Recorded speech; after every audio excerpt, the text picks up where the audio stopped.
Oke, selamat sore. Saya manggilnya apa nih? Bang, Bro, Mas, atau Bebas, Bapak? bebas saya. Mas Firman ya. Oke. Dirut baru PDAM. Saya ucapkan selamat atas terpilihnya sebagai Dirut baru PDAM. Tentunya harapannya ke depan PDAM kemudian bisa performanya lebih baik dari sebelumnya gitu kan. Terutama terkait apa namanya? Pelayanan konsumen gitu kan. Nah, mungkin saya mau tahu dulu, maksudnya apa yang kemudian ke depan rencana dari Mas Firman sendiri untuk kemudian membawa PDAM ini lebih baik gitu setelah terpilih sebagai dirut baru PDAM. Baik, terima kasih atas undangannya nih ke sini sore-sore sambil ngopi, Ya, santai aja. santai. Uh-uh. Jadi saya dipilih menjadi direktur PDAM yang baru beberapa hari, perhitungan hari lah ya, Mm-hmm. dengan harapan seperti tadi yang disebutkan bahwa bisa merubah atau membawa PDAM ini menjadi lebih baik atau lebih maju dari sebelumnya. Saya rasa itu semua harapan semua orang lah ya. Jadi untuk saya sendiri tentu itu menjadi tugas yang tidak gampang dan tidak sulit.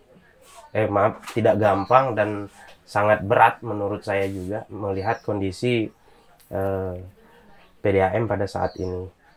Tapi dengan terpilihnya saya menjadi direktur juga tentu memacu diri saya sendiri untuk berusaha membuat perusahaan daerah air minum ini menjadi lebih baik. Eh, ada beberapa program yang menjadi target saya sebenarnya, yaitu pertama penambahan air baku di beberapa wilayah yang masih kita anggap kritis itu.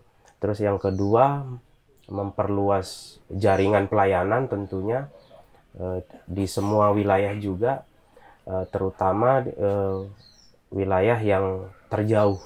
Jadi memang karena skupnya kita kabupaten, jadi wilayah-wilayah yang lebih jauh yang biasanya agak sulit untuk disentuh jaringan air bersih, tentu itu menjadi target kami ke Hmm. depan begitu, agar memperluas pelayanan untuk air bersih untuk masyarakat begitu.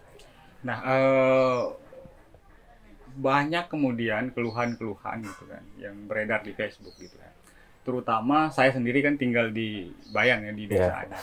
Bayan ini banyak sekali permasalahannya gitu kan. Setelah kemudian gempa dulu di 2018, terutama masyarakat di Anyar kan banyak yang betul. kemudian mungkin Bapak juga pernah lihat juga di Facebook berseliweran orang nunggu air ya, pagi dini hari jam 2 sampai jam 3 malam, kemudian ngangkut air bahkan dari PDAM dan lain sebagainya. Nah, itu sebenarnya permasalahannya seperti apa sih? Artinya selama 3 tahun, hampir 3 tahun, oke 3 tahun, bulan Juli depan pasca gempa, kok tidak kemudian menemui solusi dan air bisa mengalir seperti semula? Ya, memang kita akui di Bayan ini menjadi perhatian khusus kami di PDM, terutama saya selaku direktur yang baru harus bisa memecahkan masalah yang terjadi di Bayan sampai saat ini, mengingat dari pasca gempa kemarin itu betul-betul kita anggap drop sekali pelayanan air bersih, terutama di beberapa desa di Bayan. Bahkan bisa dibilang sebenarnya hampir menyeluruh, karena sumber mata air yang ada di Bayan pada saat itu ada salah satu sumber andalan yang menjadi penyuplai air terbanyak juga untuk wilayah pelayanan Bayan, itu mengalami masalah karena tertimbun dan kena banjir, airnya mengakibatkan sumber itu menjadi hilang pada saat itu, Loko Prabu itu. Loko Prabu.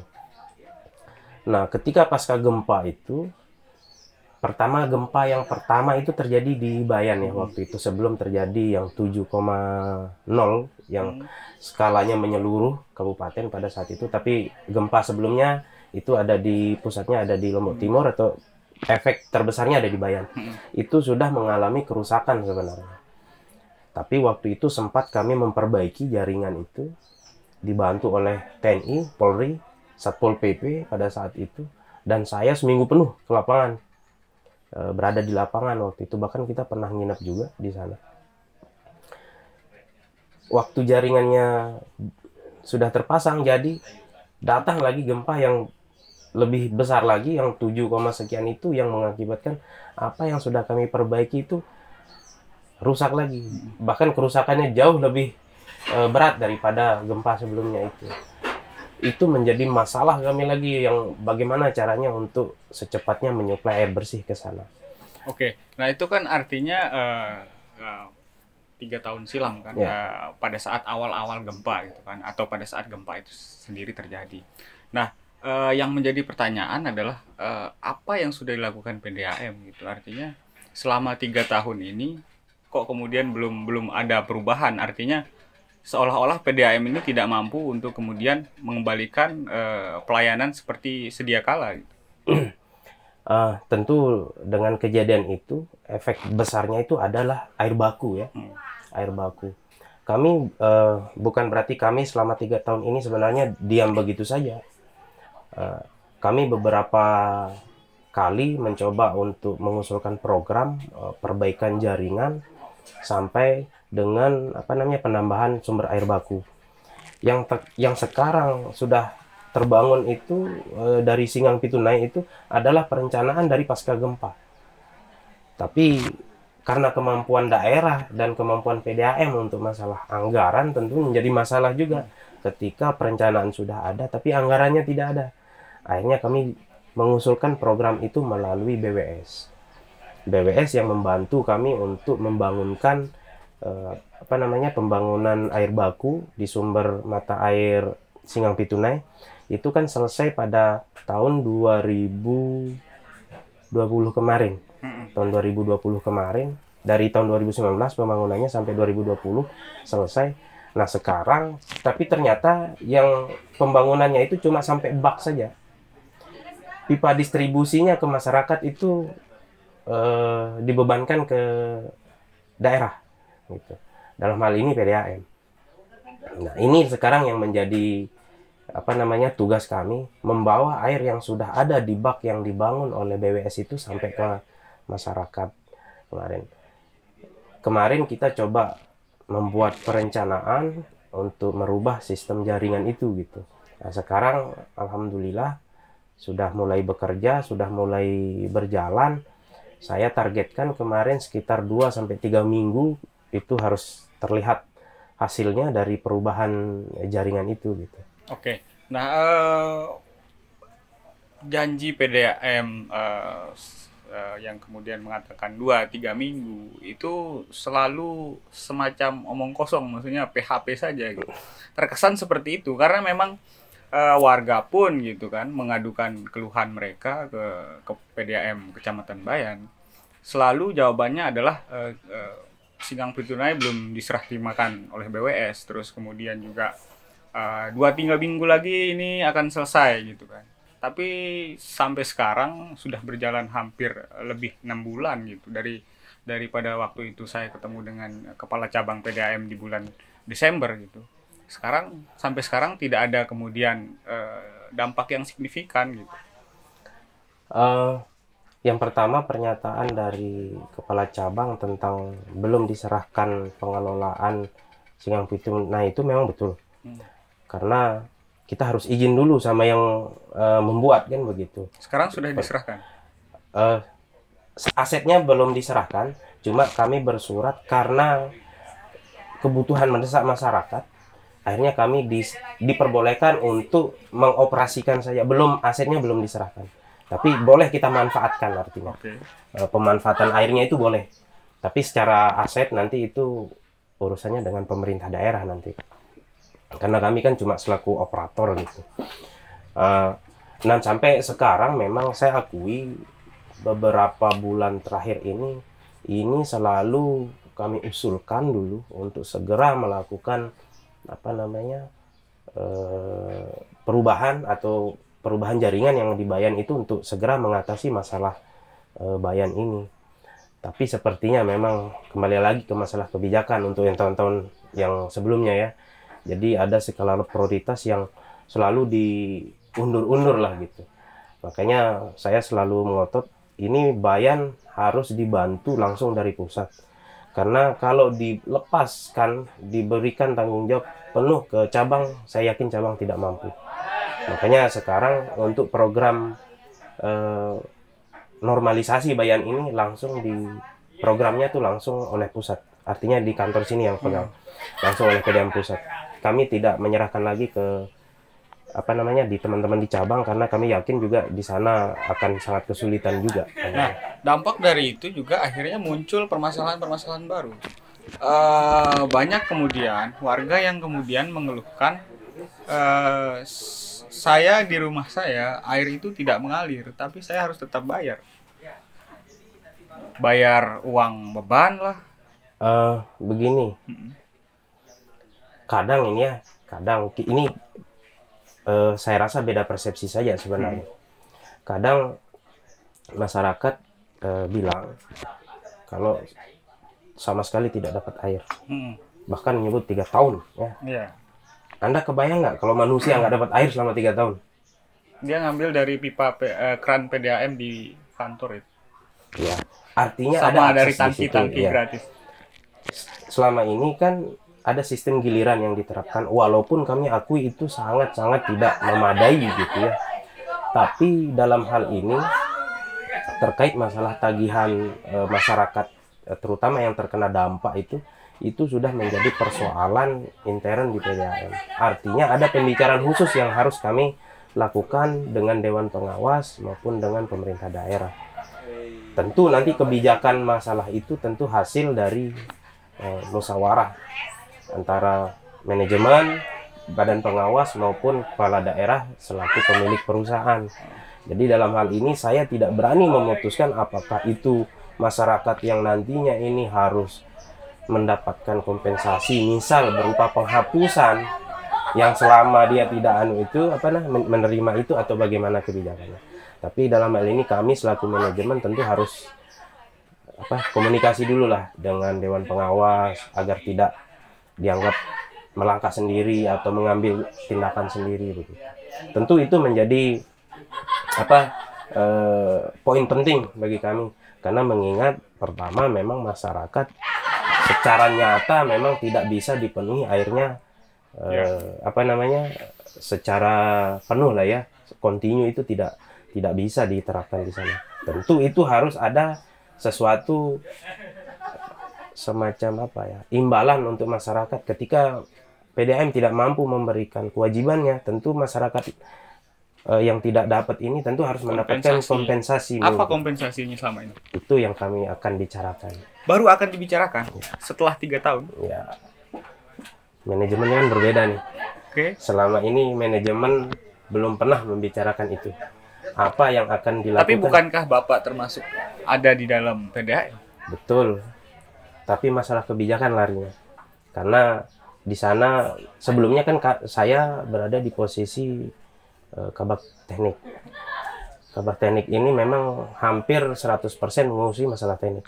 Kalau masalah manajemen internal keuangan segala macam kan berbeda. Okay. Itu jadi yang jelas akan menjadi perhatian khusus kami pada saat sekarang ini. Lantas apa yang kemudian direncanakan oleh Dirut baru sekarang untuk kemudian sebagai kompensasi atas tidak adanya air di masyarakat, terutama di Bayan? Ya itu tadi bentuk kompensasinya tentu mungkin saya tidak berani menyebutkan seperti apa, bentuknya seperti apa. Yang jelas masalah ini nanti kami akan rembukkan dulu dengan Dewan Pengawas, dengan Pemda, tentu dengan BPKP selaku pengawas kinerja. Mungkin di sana ada kebijakan-kebijakan yang memang meringankan masyarakat yang memang selama ini tidak bisa dipenuhi haknya selaku konsumen PDAM. Gitu. Nah, tentunya masyarakat menunggu apa bentuk kompensasi yang kemudian akan diberikan oleh PDAM sendiri gitu kan di tengah air yang kemudian harus ditunggu sampai kemudian masyarakat sakit dan lain sebagainya, konsumen PDAM sendiri. Sebelumnya juga pernah dikatakan bahwa PDAM ini, saya kutip dari kepala cabang pada saat kita melakukan wawancara dulu, PDAM untuk mengatasi permasalahan kurangnya air, penyaluran air di Desa Anyar sendiri, PDAM memiliki kebijakan untuk kemudian memberikan bantuan air bersih, air tangki. Tapi ternyata itu tidak jalan begitu seperti yang apa yang diharapkan. Artinya PDAM hanya memberikan sekali, 2 kali, tidak kemudian ada jadwal yang rutin dan lain sebagainya. Di sisi lain juga seperti tadi, masyarakat harus tetap bayar beban, menunggu hingga ada juga yang sakit. Nah, ini seperti apa? Apakah kemudian ke depan dengan direktur yang baru ada kebijakan untuk kemudian yang lebih baik dari itu? Kemudian mungkin ada semacam penghapusan tagihan untuk dalam jangka waktu beberapa tahun sampai kemudian air ini akan normal? Untuk masalah itu memang waktu mensuplai masyarakat dengan mobil tangki, memang kami akui kami belum maksimal juga di masalah suplai air tangki ini, karena pertama armada yang kami punya oleh PDAM itu cuma 1 unit, bahkan sebelumnya tidak ada sama sekali. Kami dapat armada mobil tangki ini ketika gempa itu terjadi, karena ada satker tanggap darurat dari pusat membawa mobil tangki ke sini sekitar berapa puluh unit. Kami ditahu karena PDAM tidak punya unit mobil tangki, akhirnya diberikan, sampai sekarang statusnya masih pinjam pakai. Tapi saya harapkan mudah-mudahan nanti diberikan seterusnya ke PDAM, karena mengingat PDAM sebenarnya harus punya cadangan armada untuk mobil tangki. Kenapa tidak kemudian PDAM membayar saja tangki menggunakan jasa pihak ketiga? Kembali lagi masalah anggaran. Selama gempa itu hampir pendapatan PDAM itu 80% anjlok. Berapa semua jaringan rusak, jaringan transmisi, distribusi sampai rumah, sambungan rumah itu rusak. Berapa pendapatan PDAM sekarang? Fluktuatif ya. Artinya kalau Rata-rata? di musim rata-rata di bawah 1 miliar. Di bawah 1 miliar? 900 juta? Masih 800 ya. 800 juta. Itu dipotong dengan biaya operasional, gaji pegawai, nambah peralatan, segala macam. Kalau kita mau bilang untung, sangat jauh lah dari kata untung. Karena beban kerja sama beban operasional lumayan tinggi. Belum tarif air yang masih sangat rendah di sini, di KLU. Bukankah kemudian masyarakat di Anyar hanya membayar beban, itu juga akan mengurangi pendapatan PDAM? Oh iya, tentunya.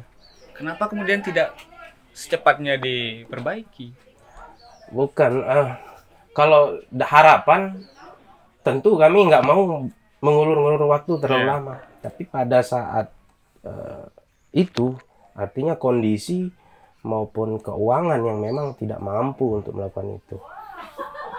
Karena memang apalagi dengan kondisi daerah pasca gempa waktu itu sangat tidak stabil juga kondisi keuangan.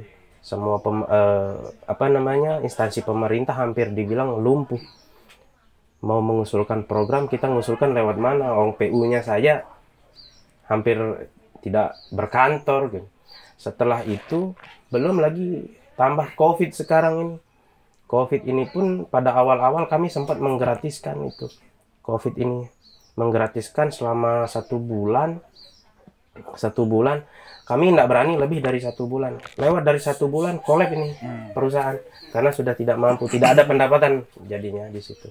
Itu salah satu upaya kami meringankan untuk dari pembayaran masyarakat. Nah, ada juga kemudian masalah yang muncul ketika ada 2 rumah yang kemudian itu rumahnya berdekatan. Satu rumah ini dialiri air, satu lagi itu tidak dialiri air, artinya airnya sangat minim. Itu kenapa bisa seperti itu? Artinya pengelolaan jaringannya tidak beres. Mungkin Bisa jadi seperti itu. Karena pertama, terutama ini pasti kasus di Bayan ini. Karena di Bayan pertama, kasus di Bayan ini jaringan itu adalah jaringan lama. Artinya jaringan sudah kadang bahkan sudah puluhan tahun itu sudah ada di situ. Kapasitas jaringan yang membuat dia tidak mampu menyuplai rata. Contoh, di jalur gang ini misalnya ada satu gang yang jumlah penduduknya itu dulunya waktu terpasang itu cuma 10 kakak di situ. Berjalan waktu, seiring berjalan waktu, jumlah penduduk yang ada di gang itu semakin banyak rumahnya kan, semakin banyak. Sedangkan diameter pipa yang dipasang dulu itu mungkin dengan kapasitas yang hanya untuk 10 kakak. Artinya tidak pernah ada peremajaan. Ada peremajaan, cuma mungkin belum di tempat itu. Makanya kami membentuk tim optimalisasi ini. Pertama tugasnya adalah satu, menormalkan jaringan, maksudnya menganalisa apa kendala jaringan yang ada di masing-masing cabang, terus rekomendasinya dia apa, apakah harus merubah jaringan, mengganti jaringan, atau bahkan melakukan penertiban jaringan.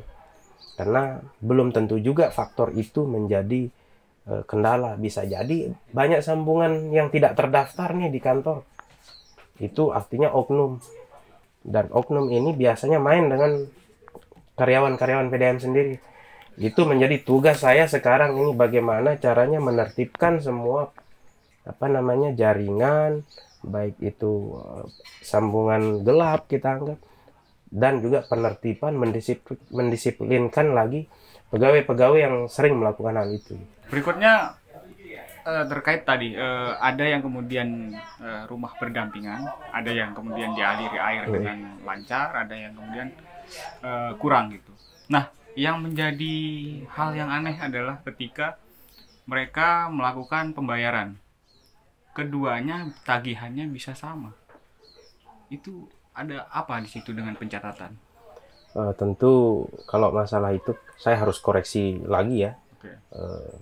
Hasil catatan teman-teman di sana, baik itu langsung ngecek lapangan bila perlu, atau langsung ngecek dengan hasil bacaan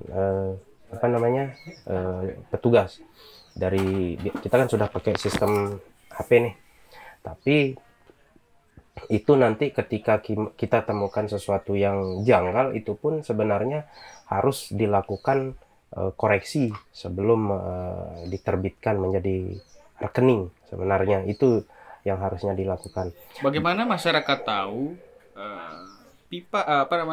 meter yang dicatat sama dengan yang dipakai? Bisa dicek sendiri kok.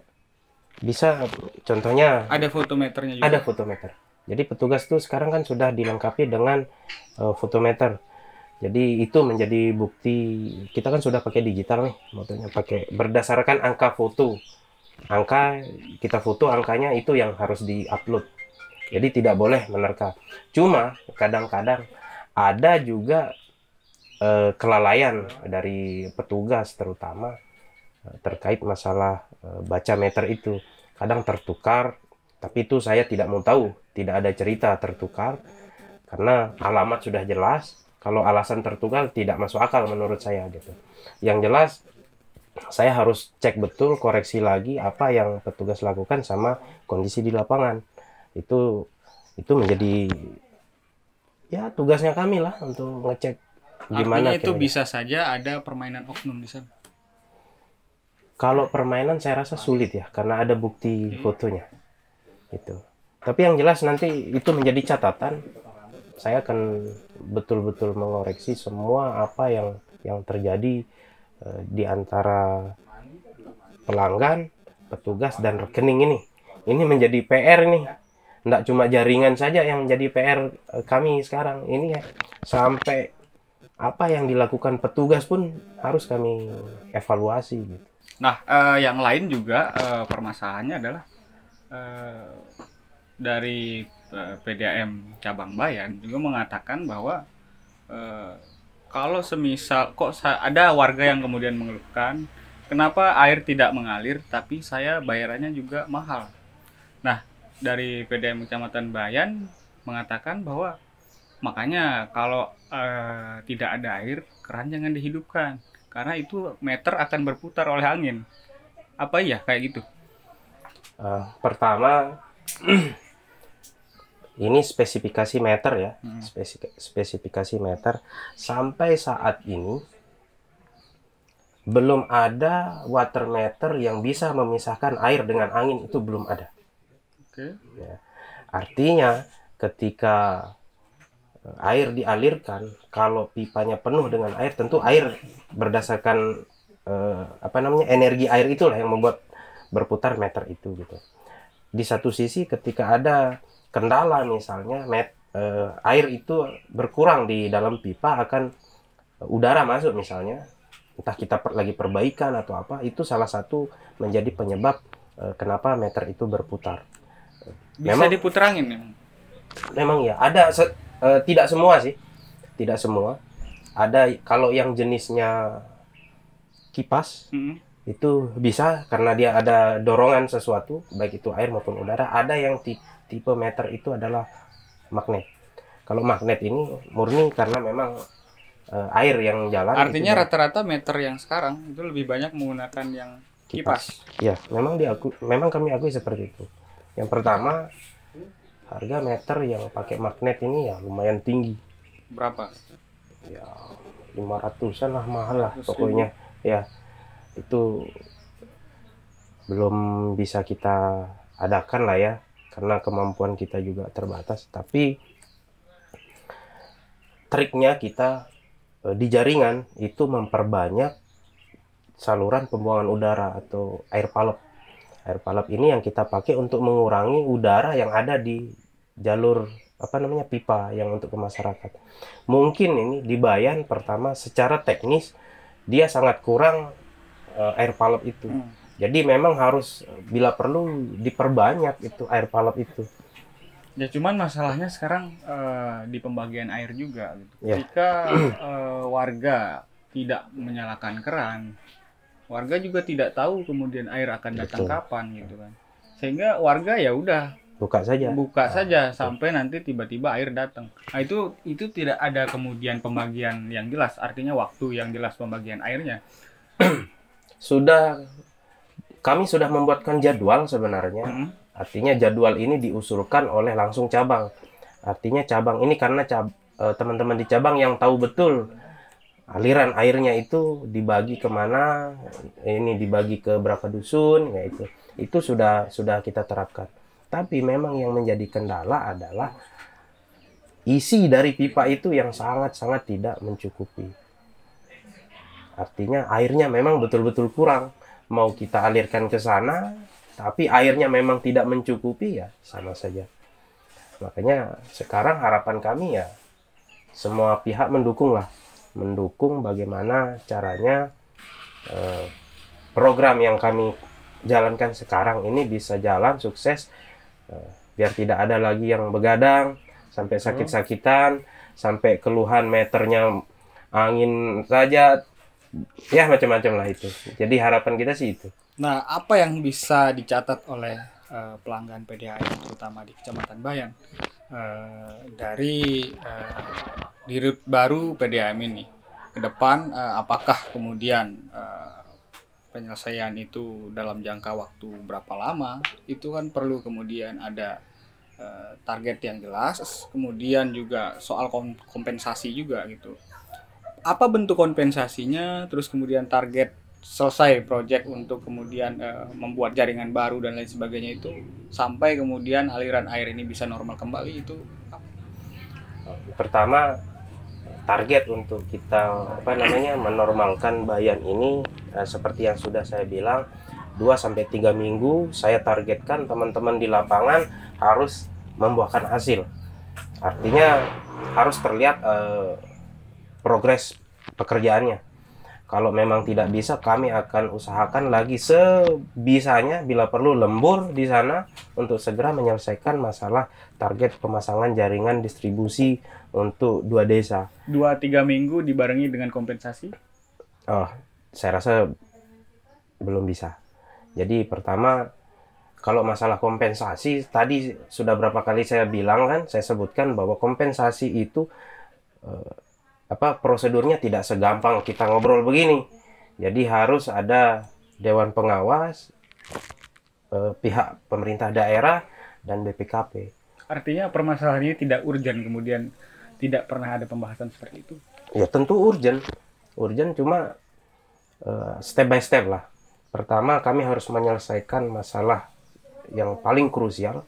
Pertama masalah air ini. Percuma saya gratiskan tapi airnya masih tetap seperti itu. Itu target saya adalah airnya ngalir dulu nyampe di masyarakat, baru kita omongkan masalah rekening. Baru kita omongkan masalah yang bisa kita diskusikan, ya kita diskusikan gitu. Karena air ini tidak bisa didiskusikan karena kebutuhan utama harus dikerjakan. Terlalu banyak diskusi tidak ada hasil. Di Rut Baru PDAM, apakah harapan baru ke depan 2-3 minggu masyarakat Bayan menunggu normal kembali air seperti semula? Jika tidak, akan ada kompensasi dari PDAM. Oke, terima kasih Pak Firman sudah hadir di hari ini TB Talk. Selamat sore. Selamat sore.